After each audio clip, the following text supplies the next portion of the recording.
one by one, but I think you could have a look at those. In particular, the world, the CBD community has committed to achieving an adequate and, most importantly, in their HE Target 11, effectively and equitably managed protected area system. So here's a metric that can help us measure progress towards that effective and equitable management that's included in the Convention on Biological Diversity targets. And I think it could be used potentially in terms of tourism promotion. Here are sites that have reached a high standard of management, and Karen again talked about that in her talk. So in simple, these are three of the principal objectives that we set for this idea of a green list of protected areas: to establish standards, first of all, to encourage and recognise progress, and then to share good practice amongst protected areas globally. I won't go through this in a great deal of detail, but I'll explain a few of the key elements of the system. So it starts with a partnership with the protected area manager or agency. The second element is what we've called a jurisdictional reference group. So this is a group of independent people, knowledge and expertise in protected areas. So Rod Hillman was a member of the reference group for New South Wales. So these are people who voluntarily commit their time to assist, to work with the agency, to work with IUCN, but to provide the independent assessment of whether or not the protected area has reached the standards that are established in the green list. There's a committee of IUCN globally which takes the listing decision. The protected area agency and manager, working with the reference group, prepares a prospectus that sets out the evidence that this protected area has reached the standards of management, which the reference group then has to assess. There's a review process, so there's a third-party assessor, a reviewer, who looks at the way in which that the work of the reference group has gone on, that looks at the prospectus provided by the agency to provide an assurance that this is actually an independent process, that the conclusions of the reference group are appropriate. We have a mentor who can help the protected area agency in the submission of the prospectus. If the jurisdictional reference group agrees that the protected area has reached the standard, then they would nominate that site to the IUCN committee for listing. And in a couple of days' time, we will be listing the first of those sites coming out of the pilot study. We're not yet ready to scale up to a fully global program for the green list. We've done proof of concept through the pilot, so we'll be now looking at how we scale that up to a global process. A few things. For IUCN, the credibility of the list is critical. That the protected areas are not only well managed, but their key values are intact. The reputation of IUCN will ride on the listing that they give. So for us, we must make sure that that's the case. We recognise the need for two things of balancing. We need common international standards, but also they need to be applied at taking account of regional and national context. So the jurisdictional reference group is responsible for that adaptation of the standards for its interpretation in the context of the local region. We need, for a site to be on the green list, to have good management overall, but also the opportunity to recognise excellence or innovation or capacity to deal with particularly challenging circumstances. As I said, it's about not just about recognising, but about improving. So there's a process from registration of the site, of continuous improvement until the standard is reached, and then beyond that as well, to continue to work with the agency around a continual improvement program. The global to local, so we have, and I'll explain in more detail, a series of areas that we're assessing, and then criteria which are global and relatively standard. And then at the jurisdictional level, indicators and means of verification which are adapted by the reference group to take account of the local circumstance. There are 4 pillars. Firstly, that the protected area is designed to protect, it's able to protect the values. Secondly, that it's equitably governed, that it takes account of the interests and the needs of local communities, Indigenous people and other stakeholders, that it's effectively managed, and that it achieves both the successful conservation of natural values and social equity outcomes. So all of the indicators, again, I won't go through these in detail one by one, but for each of those pillars, we then have a series of indicators that are assessed. The evidence for meeting these indicators is prepared by the jurisdiction that's proposing the site, and then checked by the reference group. So we have these 4 pillars that underpin. We've used a starting set of pillars and criteria and indicators. We've learned from the pilot studies we've done. There's a little bit of revision and tweaking to be done, but we're at the point where we're confident that we have a set that we can more or less move forward on. We're trying to make sure that we meet the ICEAL as a body that looks at environmental standards globally, and they've got a series of requirements for a fully credible system under an assurance process, things to do with relevance, accessibility, engagement, impartiality, and so on, and we're trying to make sure that within the green list we abide by these ICEAL assurance process requirements. So we're working with ICEAL to achieve this. Just at the Congress, first of all, we've just run a 2-day workshop with all of the pilot studies from around the world together just at the Lane Cove National Park, bringing together the learning from the pilot studies. We'll be introducing the green list at the Parks Congress. So on Friday night there's a launch event. We'll provide awards to protected areas. We'll recognise the role of the reference groups, and we'll be receiving commitments from new countries to this process. There's a technical workshop. Anyone that's interested, I'd encourage you to come along on the 17th of November. In room 3A1, I think that's at 1:30, but check your program. But please come along, and we'll be presenting in much more detail the working of the green list.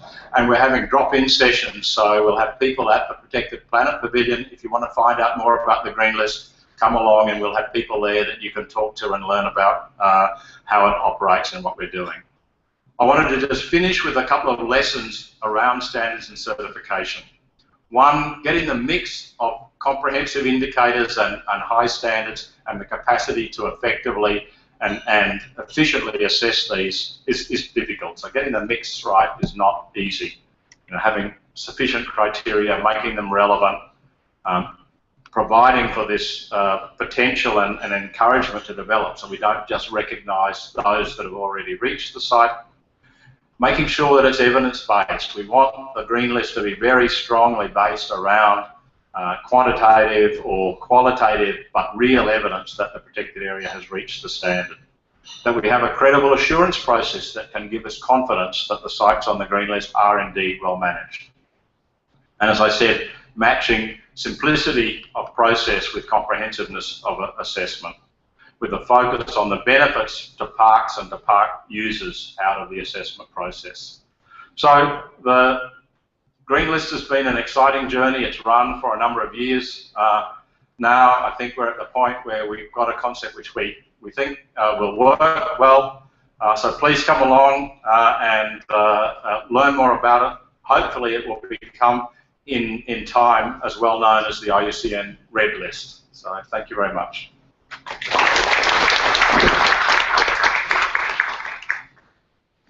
Thank you very much, Mark, and we'll look forward to some questions and discussion on this as we move into the panel session. I'll move right along now at this stage and introduce Rod Quartermain. Rod's based in Western Australia. He's Manager of Policy and Tourism Branch with the Department of Parks and Wildlife, and he's also Chair of the national body called TAPAF, Tourism and Protected Areas Forum. This group's been going I think something like 15 years or so. It's been a very influential policy think tank group within Australia, and I'd like him to address the topic of discussing a roundup of Australian policy on commercial tourism on protected areas. Please welcome Roger Quartermain. Thank you, Tony. Yes, I think we got involved before we were grey nomads in this. And I've just realised I've left the Queensland document, Dave, on the table over there. If someone can run it up to me. Takko is a group of representatives, an informal group of state and Commonwealth protected area managers and tourism agencies. We try to meet twice a year, and some of you will have heard the reference to the function last night. We facilitated that where we had CEOs and leaders actually meeting and discussing issues about tourism. So we try to get some synergy in amongst the policy issues. It did take Australia over 100 years to get the same gauge railway line. So we've only been going for 14 or 15 years and trying to get some similarity between the way that tourism is managed across the states. I'll be very quick because Janet MacKay, who is the next speaker, will go into a bit more detail on some of the actual projects. But Takko actually commissioned as a group, Janet and her company, to develop best practice standards for development in protected areas. That was a document that was produced and presented at heads of agencies meeting and ministerial meetings across Australia as a guide for agencies in dealing with ecotourism submissions. I'll start in Western Australia, where I'm from. We have a Nature Bank program which essentially identifies possible development sites in national parks or conservation areas and does the preliminary clearances for them. So there's a direct policy, and that's a partnership between Tourism WA and my agency, Parks and Wildlife. We now have 15-year licences, or with a capacity linked again to a level of accreditation, and we're one of the few states now, I think, that has accreditation as a requirement for licensing and commercial operations within our parks. Parks Australia, the other biggie is the Caravan Park and Camping Action Plan, which is about $40 million, and we had the RV speaker just earlier talking about that, and that'll create an expansion of a lot of facilities right across the state, and dump points and all those sorts of things to service that industry. Parks Australia doing a lot of visitor experience planning. They're also developing expressions of interest policies and processes so that they can call for expressions of interest within their areas. They've also developed a commercial tourism licence policy for 5-year licences to be issued. So there's a lot of work going on, as well as a leasing policy. Great Barrier Reef Marine Parks Authority, another member of the group, and Karen gave a very good presentation, so I won't cover a lot of that, but again, linking quality with tenure through the licensing process. And the tourism industry sees that as very important. Northern Territory recently called for expressions of interest on a number of projects, and again is working together with the tourism sector, and also using the Takko guidelines and best practice standards as a criteria for measuring submissions.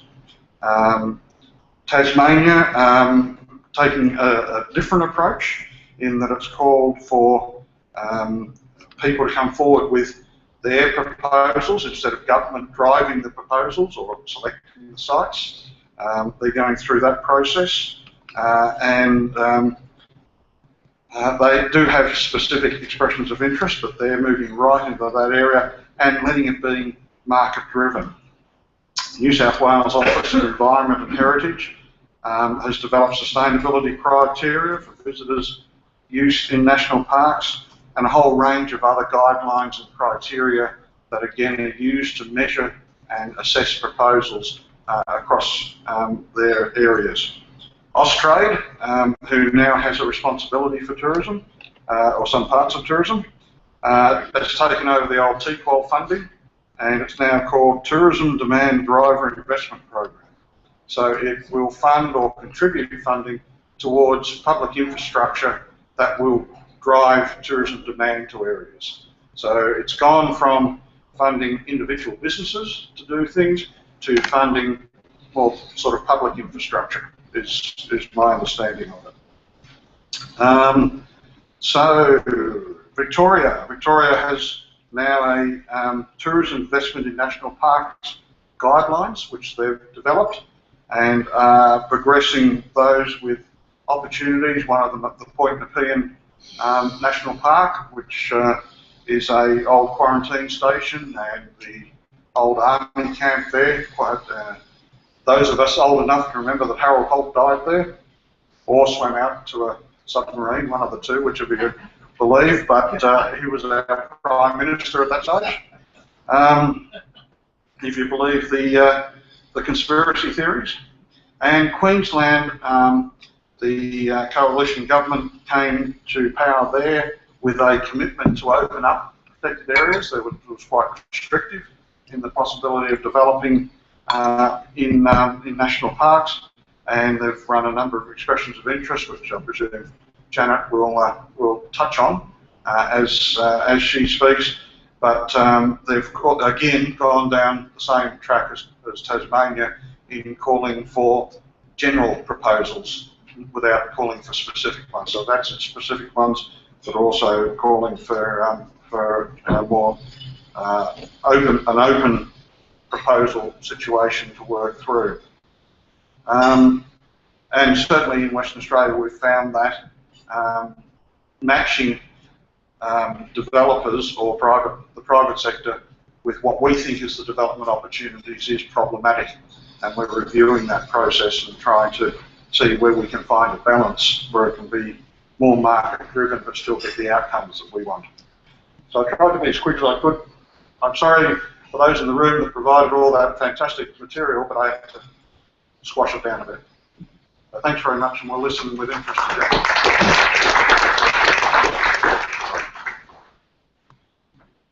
Well, thank you, Rod, and we'll move straight into Janet's presentation. Janet's going to give a presentation of basically some of the on-ground results of tourism investment in protected areas. Janet's Director of TRC Tourism and operates nationally and internationally. Please welcome Janet MacKay.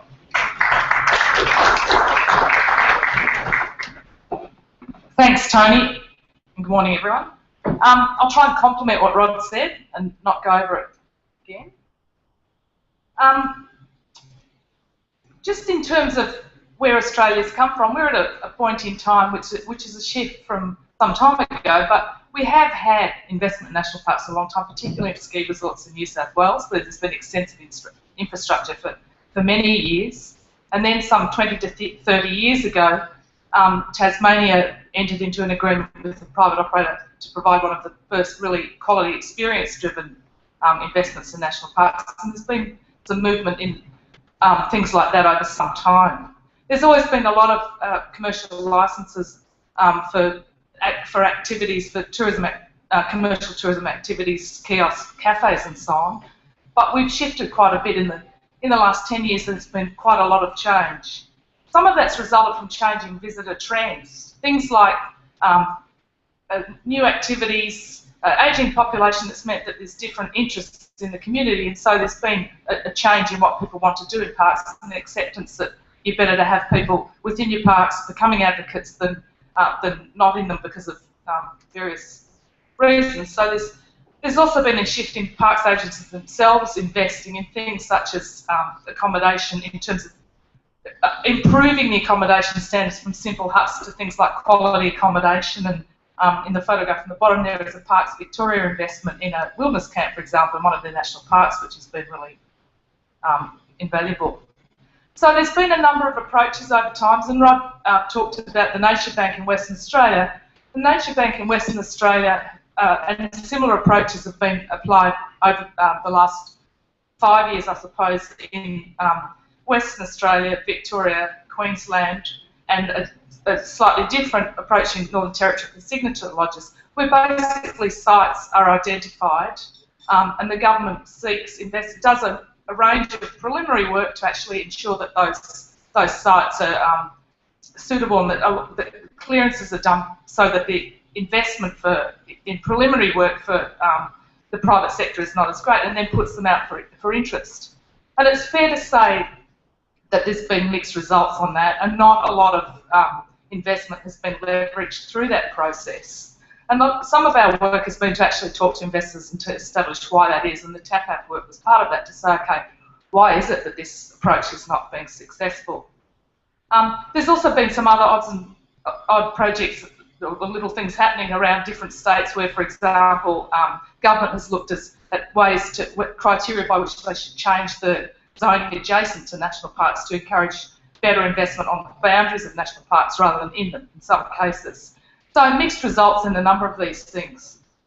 So just quickly, why the shift to attracting investment, and I won't labour on this because we haven't got much time, but basically a recognition that new experiences are going to attract more visitors and new markets to national parks, and that really you want to have most visitors, people wanting to come to national parks, because if you develop more contemporary experiences and you get broader markets, you're encouraging people to value those places, to generate conservation benefits, and to want to come back and to be advocates for park agencies. So overall investment is looking to actually achieve triple bottom line benefits within our parks and for conservation. And it's been successful in other places, and there's already been a couple of examples this morning. So what were the investors saying about why approaches such as the Nature Bank type of approach were not working? They're saying that you picking me a site is not the way I want to go. I need to be able to express my vision in a place and say, this is the kind of development that I need that can create a really quality visitor experience, and this is the sort of site I want. And often the sites that were being selected were not particularly good ones. We've worked in places where it was, the old quarry in the park. That was a great way of actually restoring the quarry, and that was the one that was being identified. The sites weren't necessarily picked on their potential for being commercially viable sites. So the site selection process was not necessarily always good. But also the importance of a tenure level that's consistent with the level of investment, that you need a good solid term of investment if you're term of lease if you're going to invest significant amounts of money, and that's not only for your own return on investment, but it's also for lending and gaining capital from financial institutions and so on. Another thing that concerned investors was that the assets, obviously under a lease, the assets are retained by the state, and whilst that's effectively what will always happen within on Crown land, it was an incentive often to investors and to financial institutions, particularly when linked to the term of lease. Yeah, often the concept of having semi-permanent accommodation as being more sustainable in national parks is seen as a good opportunity. But things like your facilities, your amenities, your toilets and so on, it's very difficult to do semi-permanent sorts of things. And so it was actually hugely costly to invest within national parks under some of the terms and conditions traditionally. And lastly, and this is the reason why the Nature Bank types of processes are being applied, is that the costs before you actually even start to turn the shovel are extremely expensive in terms of approvals for environmental assessments, cultural approvals, and a whole suite of things. So government's actually starting to has been putting work into that due diligence up front, and that is a strong concept. So what's been the response from government? There's been a suite of things. There's been a recognition of the need to remove some of these barriers and to actually assist even further in terms of attracting investment and facilitating the process. And things like, we've obviously got lots of levels of government, but also lots of government departments, and often there might be several government departments that an investor will need to actually negotiate with to actually build whatever it is in the national park. So actually one-stop shop and case-managed approaches to actually working with government and facilitating those sorts of processes have been really important. The realities of actually, sometimes it's an investor that's got the vision, so investor-led and government-led approaches. The government-led approaches, such as the such as the nature bank or the expression of interest processes that Rod mentioned and I'll mention briefly again.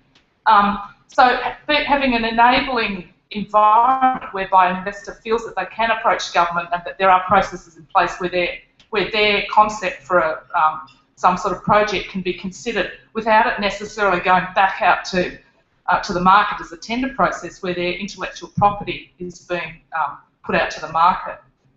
And then government-led approaches, there's still a role for those.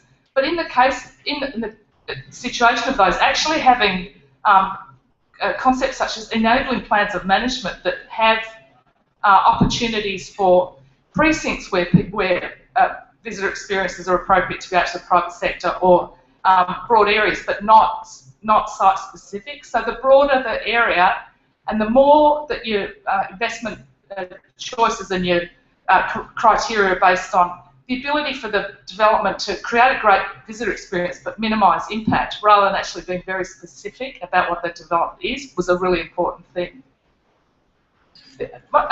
Most of the parts of Australia have now gone through parts of master planning processes where they've looked at what the range of experiences and what some of those great site opportunities and where the best visitor opportunities are, put that planning process out so that it's an indicator and a trigger to private sector that there might be opportunities. That kind of thing is happening as well, and creates an environment where people see that there are opportunities.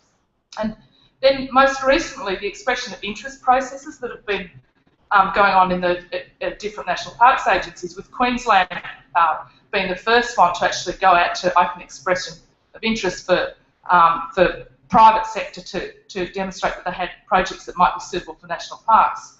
And they're the most the furthest down the track with that process, where they've actually the process closed some time ago. And they're looking at I understand around 30 projects now that are possibilities within parks. The Northern Territory followed, and that process closed today. And Tasmania was not so long ago. That process is still going. But we do understand that in each of those cases, there's been something in the order of around 100 of people interested in actually putting something in parks. There are obviously a whole suite from very small through to for bigger opportunities. But obviously innovation, great new ideas from people and potentially new experiences across our parks. So in conclusion, interestingly, we've got 3 expression of interest processes out. We've had Nature Bank, often it's same investors that are potentially looking at different national parks, possibly because they're looking at a suite of experiences in different national parks in different states, but also because it's actually quite a difficult time for investment, and so there's not been a huge amount of positive response or positive outcomes from processes to date, but part of that is a difficult financial climate. What's this going to deliver? It's going to deliver a broader parks experience base and a potential for new markets that will come into national parks. It's also has created more confidence in government that there is an interest in private sector investment and in creating experiences, and a greater confidence with government as well. It's absolutely, I don't think anybody would question the importance of the sustainability of any of these potential new experiences, and every one of them is being considered. Every state is obviously looking at under very tight criteria in terms of minimal impact and so on. It's not something that's 100% that the community's comfortable with in every state, and some are facing more challenges than others. I think it's just finally it's early days in terms of investment in parks, but there's been a lot of learning over the last few years, and there's been quite a shift in community attitude towards some of the concepts and the opportunities it offers as well. Thank you.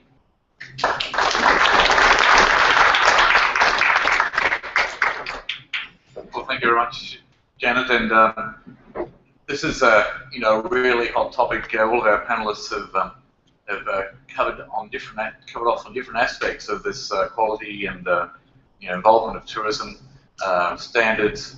And I guess this is an issue that's been around. As Janet pointed out, a lot of these issues have been around a long time. I remember, and there's a few people in this room who were actually at that conference, back in 1994, I ran a conference on Fraser Island called Private Sector Involvement in Protected Area Management. And I always remember Penny Figgis was one of the attendees, and you know, it was like the end of the world had come, that it was a conference called this, and you know, and I guess we've all matured over those 20 years, and the tourism industry has toned down some of its expectations, and the conservation sector has seen the opportunities for partnerships, and the protected area managers have become more comfortable. So everybody across the spectrum has grown in that 20-year period, and it's great to see these initiatives. And one of the things I always say is, you know, tourism and conservation are, you know, ideal partners. And if you look at many of the successful tourism destinations in Australia, it revolves around World Heritage Areas, and it revolves around World Heritage Areas that started off the back of the conservation battle. The conservation sector did the hard yards and the campaigning, and they made household names out of places that people had never heard of. And so the tourism industry was able to come off that and go forward. And we're now seeing those returns coming back. And if you look at the role of the tourism industry recently, the Great Barrier Reef debates, you're seeing tourism industry now as perhaps a non-traditional partner that even caught government out by surprise with the strength of their support for the conservation sector. So what I'd like to do is open up to questions or further clarifications from any of our panel, and start with Paul. There's the roving mic that Lonica will bring around. Thank you very much. Excellent. My question is, I've been studying the delivery system of tourism in parks for some time. And one of the things that is common for the private sector to do much of the tourism service delivery. In fact, we've been doing it in North America for over 100 years. The problem with that is that the early contracts to set up those lodges, tramways, bus systems, stores, and other services were done specifically and successfully to deliver the services, but not to return income to government or to the park agency.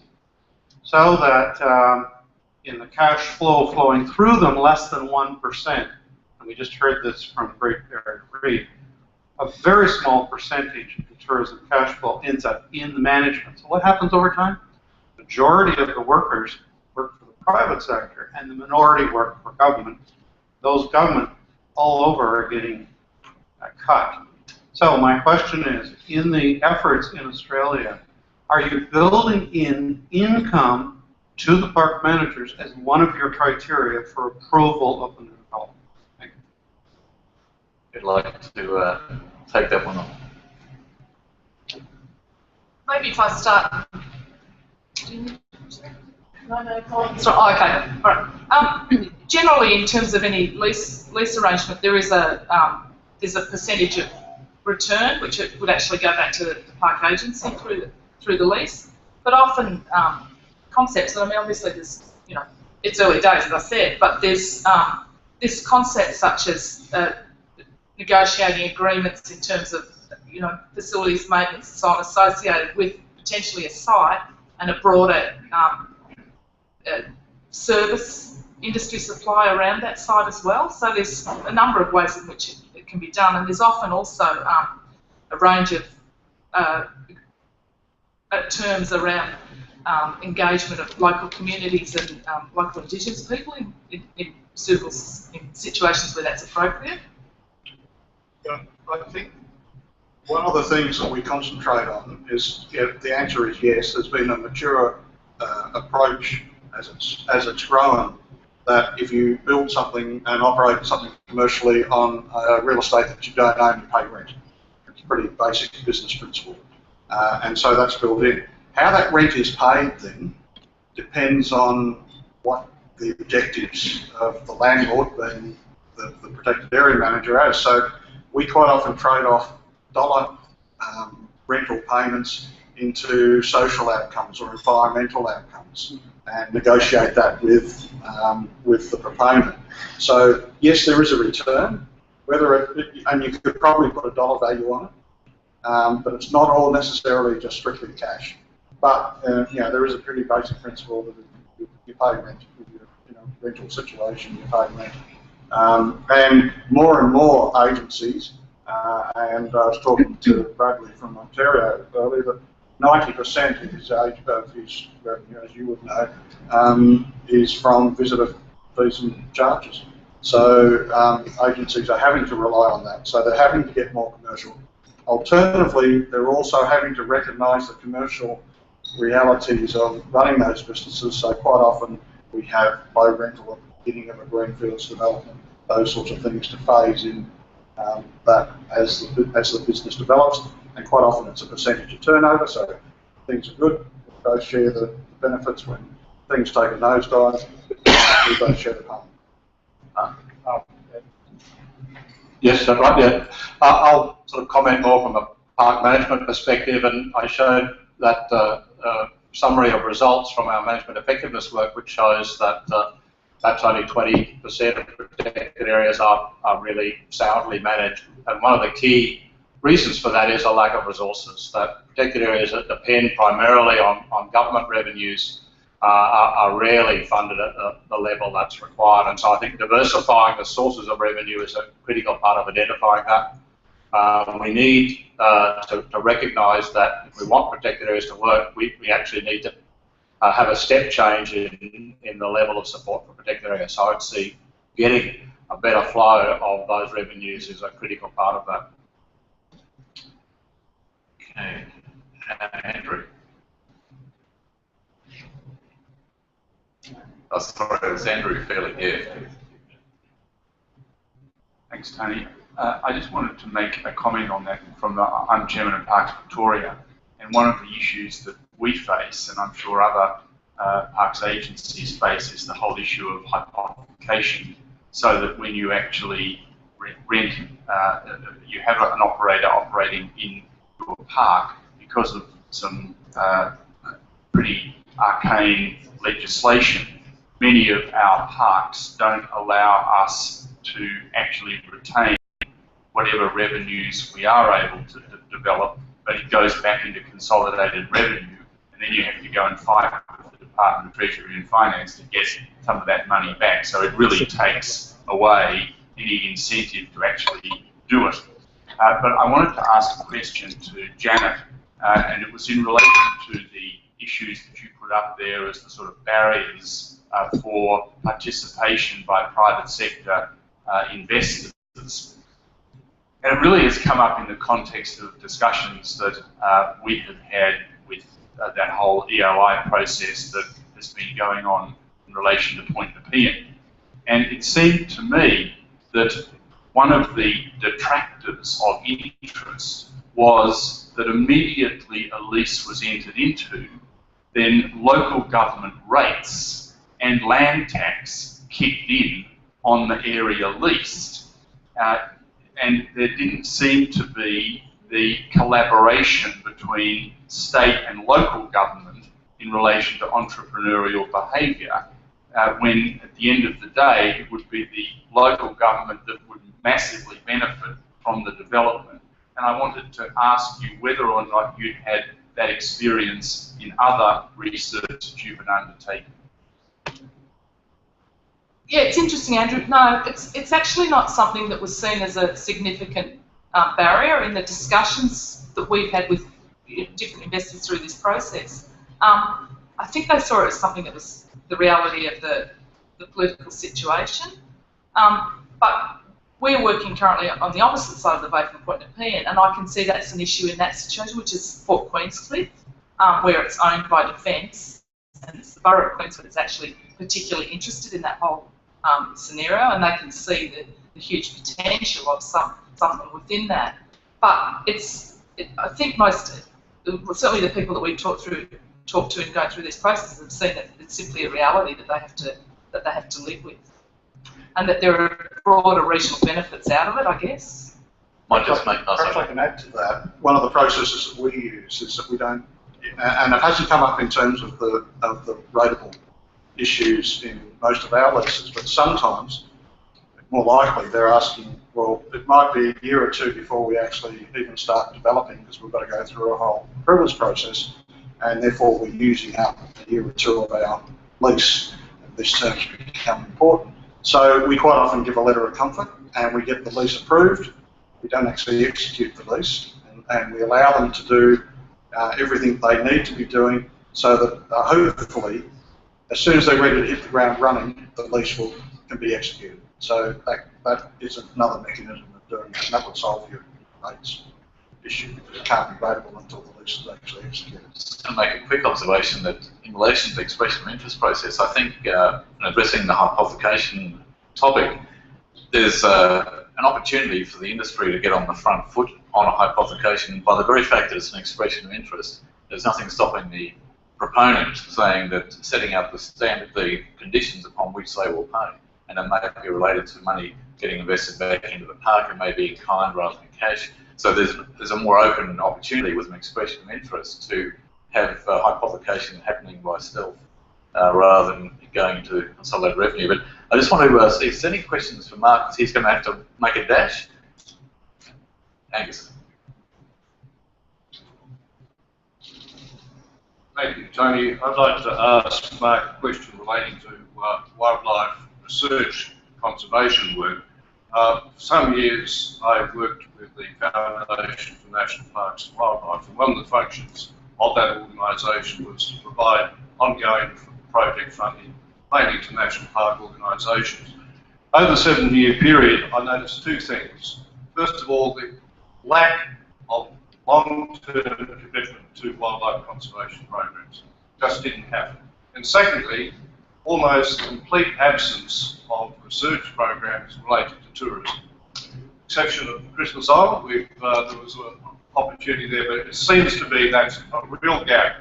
And my question is, do you think in the IUCN Green List proposal that you should specifically make reference to specify commitments to long-term wildlife research conservation programs? Okay, yeah, thanks for that. We have, I mean, first of all, I'd agree with that observation. We're in another project coming towards the end of a 3-year program looking at measuring biodiversity outcomes in protected areas, where we've been looking for long-term monitoring results around conservation condition. And globally, we found that data is very hard to find. And part of that is that the protected area agencies are not committing to long-term research and monitoring, and I think it goes back to the question of the adequacy of funding.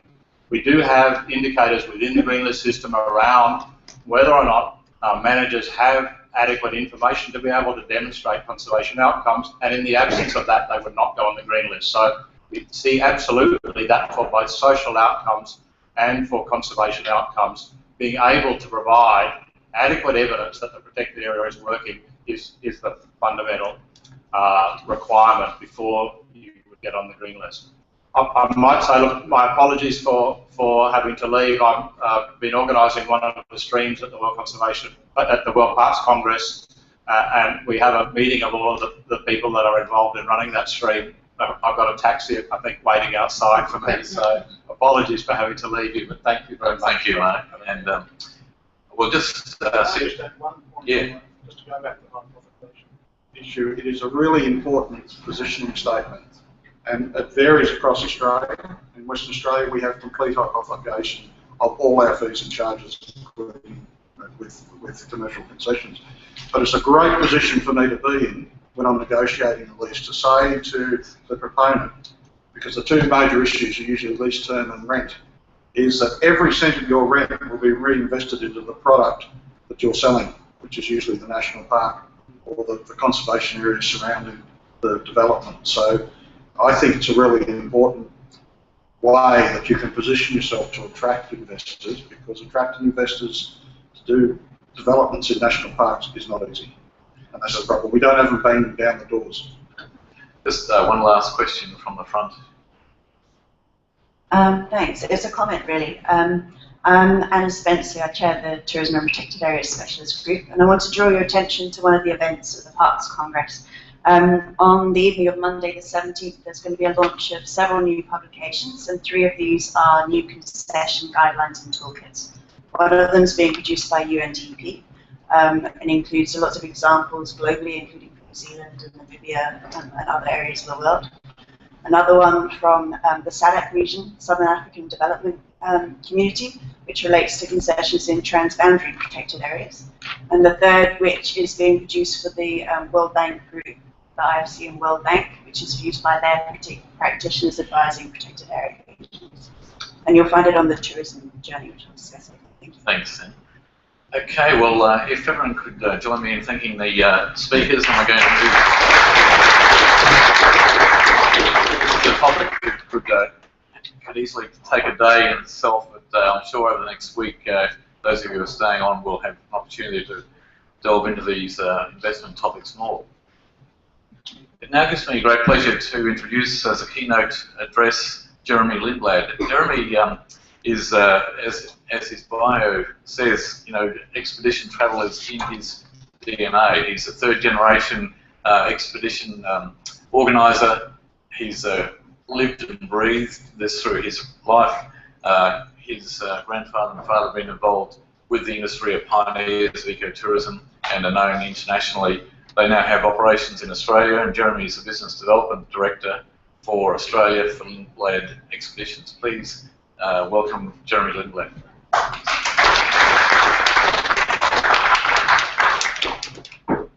Thanks very much, Tony.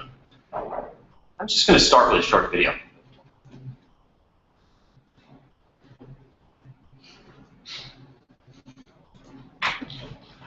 And we're not going to start with a short video because that didn't seem to work. Here we go.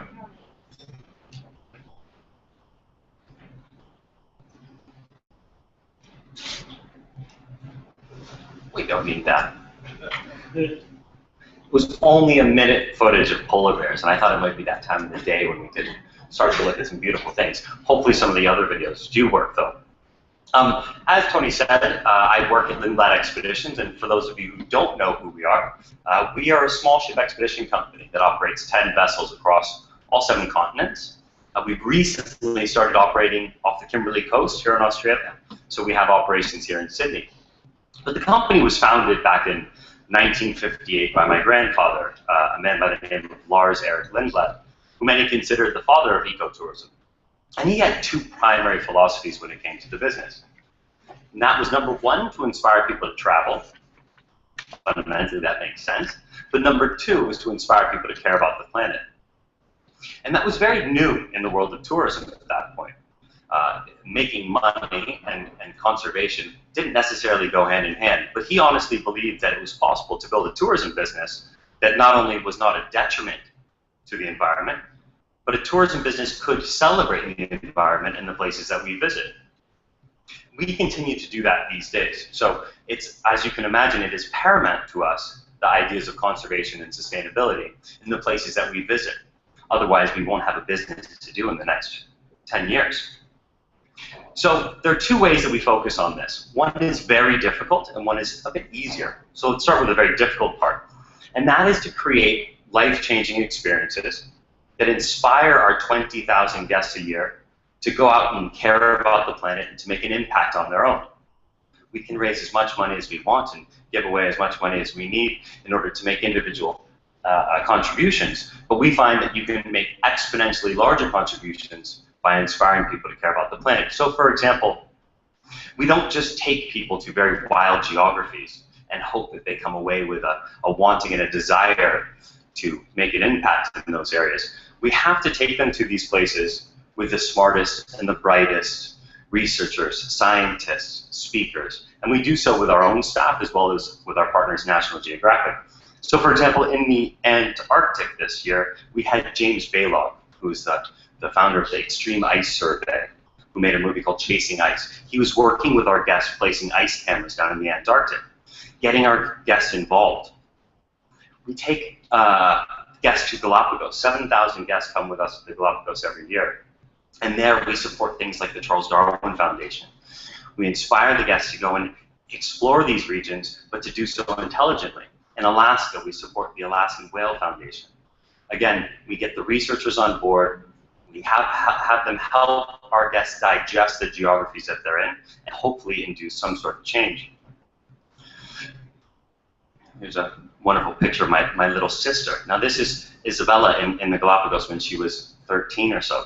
And I can tell you that just what she does at her university back in the States for conservation and for protection of wild species is incredible. And that comes from experiences like this. This is a quote by Thoreau that I think many of you may have heard before, but we need the tonic of wildness. And this is a founding principle of what we do in our company. Getting people out into those wild areas is paramount to making sure that those places will continue to exist in the future. Let's see if this video will work. This is why you travel halfway across the globe. This is what you come to see in the hopes that it'll always be here and you'll always be able to see it. But it was absolutely phenomenal to be able to see, I mean, practically reach out and touch a polar bear. I mean, that's how close it was. It was absolutely fantastic.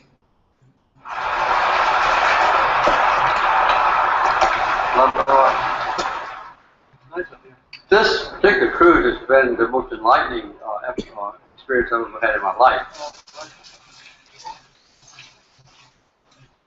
This fleet would go all over the world, taking people from all over the world, bring them together to see the issues, to enjoy the wonder of wildlife and wild places, from one pole to the other and everything in between. What an education. What an opportunity. Get it right. To set people thinking in new ways, to inspire them to go home and take actions personally and by joining with others, to do what it takes to turn things around, to seize this moment in history so that in 10 years, in 20, in 50 years, people will look back and say, yeah, they really took the opportunity that was available while there was time. Now there is a chance. The trick is making sure that we do seize this opportunity, not let it slide by. Some of that footage was taken from a trip that we put together called the Arctic Summit a couple years back, actually back in 2008 now. And that was found, well, my father and Al Gore and Richard Branson and Jimmy Carter and some of these fantastic people got together. And it wasn't only folks from the private sector, there was a lot of folks from the public sector as well that went up to the Arctic on a ship, no handlers, no assistants, no nobody. And we sent them there for 10 days and we said, no, we need to figure out something to do with climate change in this part of the world. And again, inspiring these people to care about what's going on up there, not just reading about it. We had something like a $75 million commitment to different projects over the course of that 10 days, just by inspiring these folks who then have an exponentially larger net of influence than we would have just with our own guests. This quote was given by my grandfather when asked in the 70s why he was continuing to send our guests to Vietnam during the Vietnam War. And he said, justice travel promotes understanding, understanding promotes peace. I think that's a very true comment. And if you take that in modern day context with what we're looking for, justice travel promotes understanding, understanding promotes environmental awareness. Again, a key factor in what it is that we're trying to get the point across to our guests.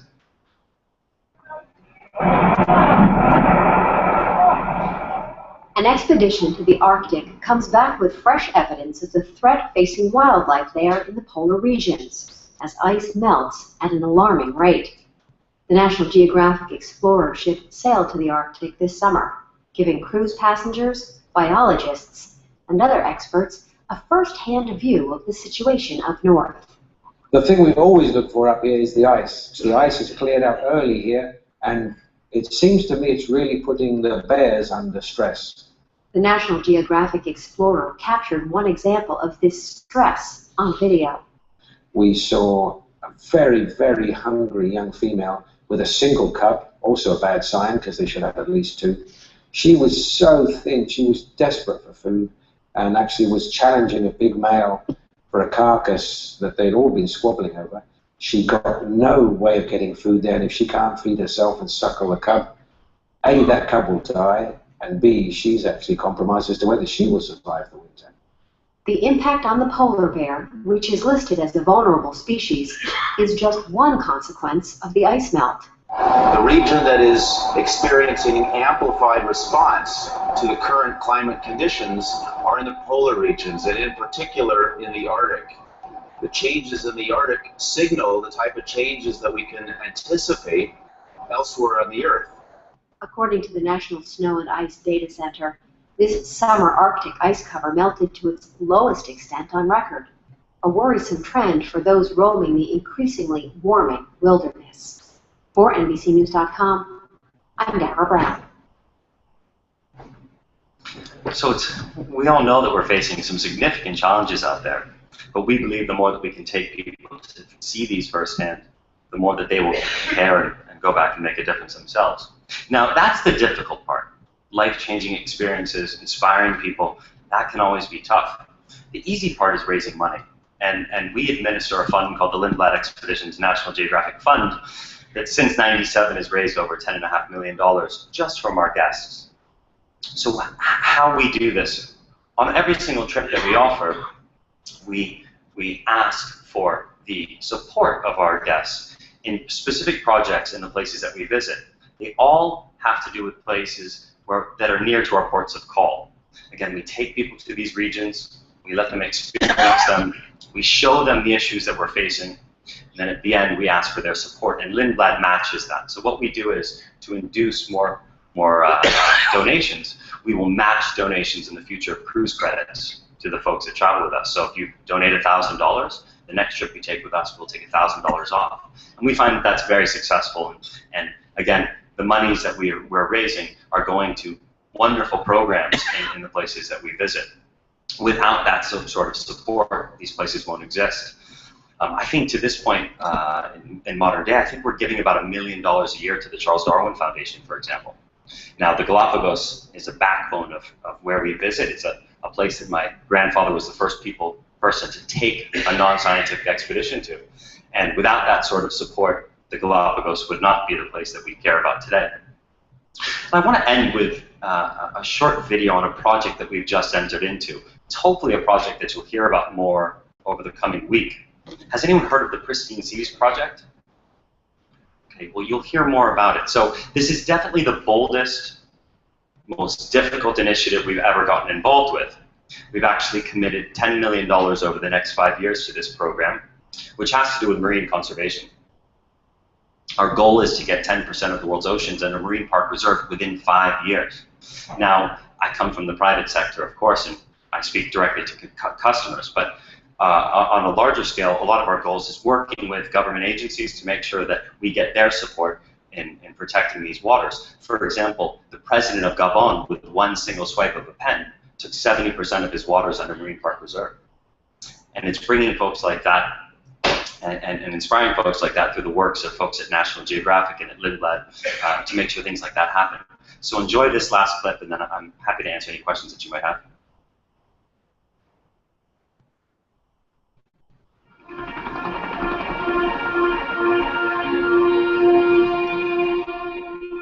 When I was in my 20s, I remember swimming amongst fields of elkhorn coral, surrounded by sharks, large fish, and I just thought that was normal.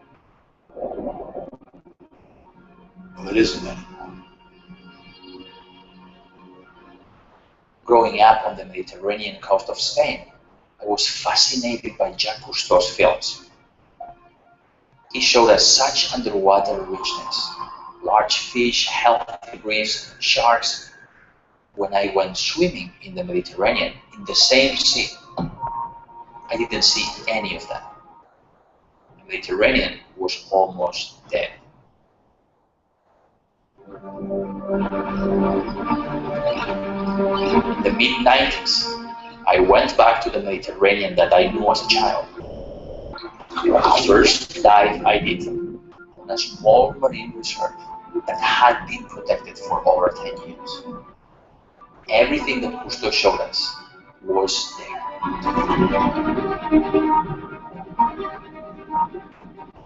That day I know that if we are able to protect places, marine life will come back.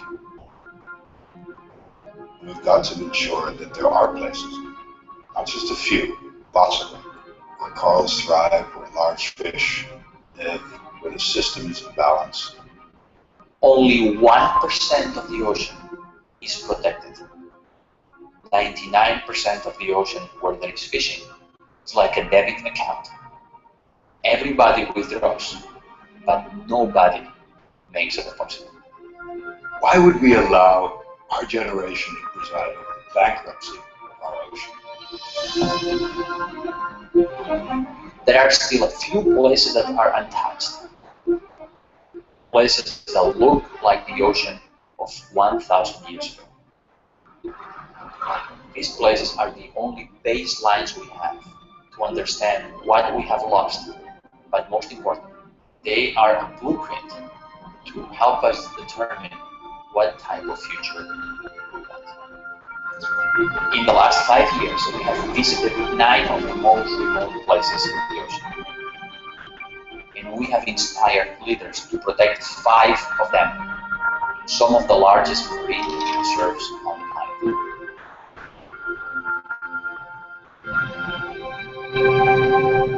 Our goal for the next 5 years is to target the 20 most pristine places left in the ocean. Together with our partners, our team is going to build the largest ocean legacy in human history. Enrique Sala and his team, they are heroes. They are heroes of our planet. Creating large marine protected areas and managing them effectively will not only preserve unique marine life forever, but also it will provide the resilience that we need for a healthy ocean. They are the most valuable gems left on our planet. If we just don't disturb it all the time, if we don't withdraw from it all the time, if we don't destroy it all the time, it will regenerate. We just need to give it time.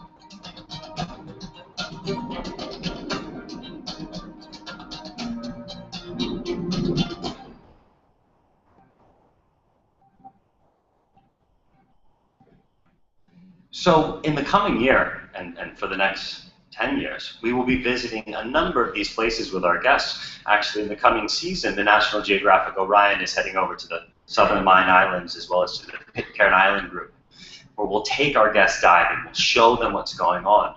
And it's because of actions like that that this past year we've raised just over $1 million alone for this project, which we then go out and find private backers to match.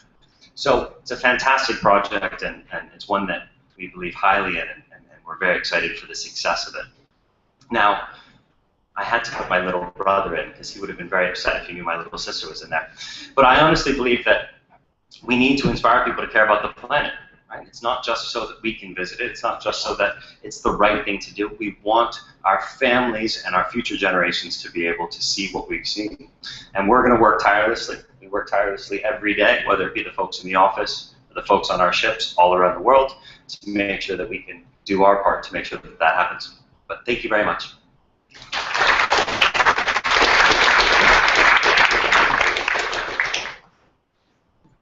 Thank you very much, Jeremy, and that's a very inspirational presentation, and certainly underlines our theme of what can the private sector do to support conservation and involve, and what a great example. We look forward to hearing more about the pristine seas over the coming years. But now, it gives me pleasure to introduce our next keynote speaker, Holger Sick, who has been involved in park management right at the cutting edge, as on the sort of the front line of conservation and wildlife protection as Chief Warden, Chief Control Warden, Deputy Director, and of course now the Director of Regional Services and Park Management for the Ministry of Environment and Tourism in Namibia. Namibia has developed a real name for itself. Last year we had a speaker at the Global Eco Conference talking about some of the joint ventures that have occurred in Namibia and how experimental and innovative they have been. So that still led us to contact Holger to give us directly from his experience some of the lessons learned and the approaches that have been so successful in his country. So please welcome Holger Sick.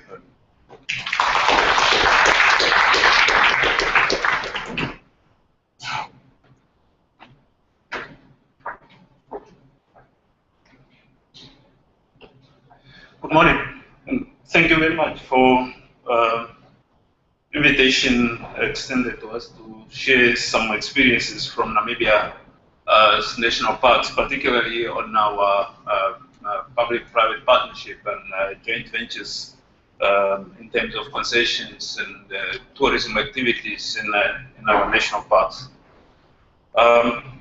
Just to start with, to give you a brief background on our national parks in Namibia. It's more than 100 years since the first park was proclaimed or established in the country, which is the Etosha National Park in 1907. And we have seen quite an impressive process and approach towards conservation and the growth of conservation in the country since the proclamation of the first park. And our protected areas continue to play a vital role in the conservation of Namibia's essential biodiversity. And they draw quite a number of hundreds of tourists to the country.